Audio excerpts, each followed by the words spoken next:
도둑절. 불살생 계율에 참듯 목포에서 수산업을 하는 한 거사가 송광사 구산 큰스님의 생전의 유발제자가 되었다. 하루는 구산 큰스님의 불살생의 법문을 듣고 나자 가슴이 꽉 막혀온다. 자신은 물고기를 잡아서 팔아서 먹고 사는 것이 직업인데 살생을 하지 말라 하시니 답답했고, 불살생은 불교의 그 많은 계율 중에서 가장 근본이 되는 것인데, 불자인 자신은 살생을 해서 먹고 사니 기가 막힐 수밖에. 도둑질, 간음, 거짓말, 술 마시지 말라는 계율은 지킬 자신이 있는데, 첫 번째 계율은 불살생은 그를 혼란스럽게 했다. 송광사 구산 큰스님의 법문을 듣고 돌아온 그 거사는 생업을 바꿔야 하는가 하는 고민에 시달리게 되는데, 하루 이틀도 아니고 또 만일 자신이 수산업을 그만둔다면 그 여파로 200여 명의 일자리를 잃어 가족까지 합하면 1000여 명의 생계가 달린 일이고 보면 이러지도 저러지도 못하고 얼굴이 굳어지고 건강마저 나빠지는 것이다. 그렇게 고민하던 그는 송광사 구산 스님을 다시 뵙고 의논을 드리려고 나섰는데, 전에는 송광사 가는 길이 그리도 좋았건만 오늘은 무겁기만 한 것이다. 절에 도착한 그는 법당에 부처님을 참배하고 밖으로 나와 경례를 걷고 있었는데 우연히 수행 중인 젊은 스님을 만나게 되었다. 그 스님은 그 거사에게 무슨 근심이 있기에 수심이 가득하느냐고 묻는 것이다. 이 거사는 낯선 스님이기는 하지만 자신이 그간 고민해온 5개의 불살생에 대한 걱정을 털어놓자 그 스님은 빙그레 웃으시며, 거사님, 그것은 걱정할 일이 아닙니다. 수산업자가 살생하는 것은 당연한 어쩔 수 없는 일. 그래야 거사님 가족도 살 수 있고 선원 및 그 가족들도 살 수 있기 때문입니다. 이 일은 물고기 입장에서 보면 분명 살생입니다만 사람의 입장에서 보면 오히려 방생입니다.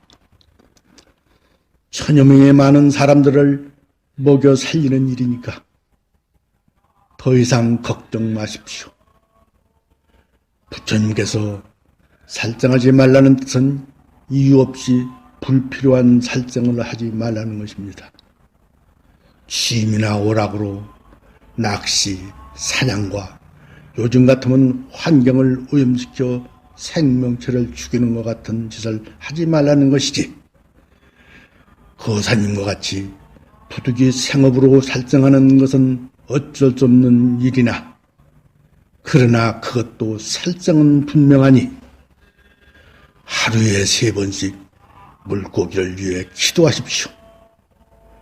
물고기, 너희들을 희생하여 내가 이렇게 살고 있으니 부디 그 공덕으로 물고기로서 그 몸을 인간에 보시한 공덕으로 다시는 물고기로 태어나지 말고 좋은 것에 태어나라고 진심으로 축원을 해 주십시오 한다.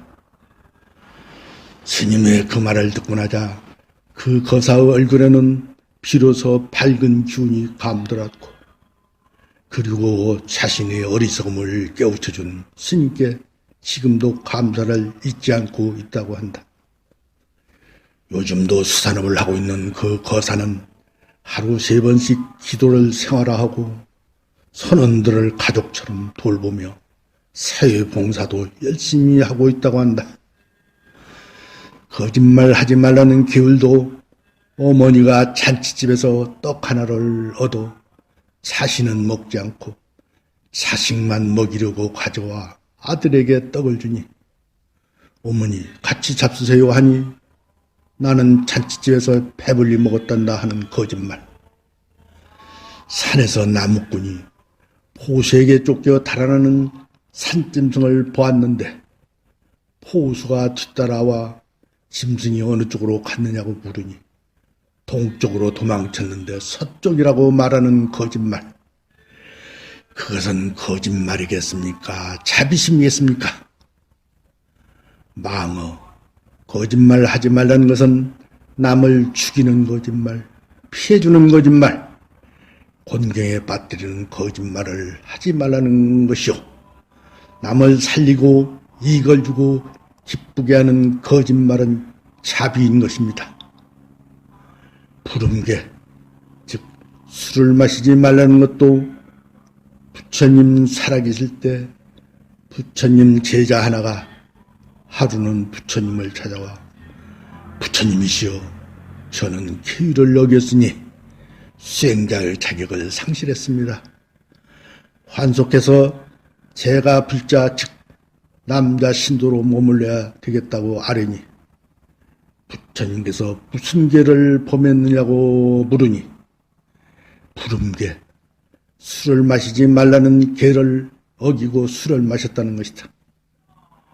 부처님께서는 술을 마셨다는 비구에게 술을 마신 까닭이 있었을 텐데, 즉 술을 마신 동기를 물은 즉 비구 제자는 이에 변방에 오랑캐들이 출몰하여 양민을 괴롭히기에 오랑캐들을 달대 양면을 보호하기 위해서였습니다 하니 그때 부처님께서는 그런 일로 술을 마셨다면 너는 매일 마셔라 하셨습니다.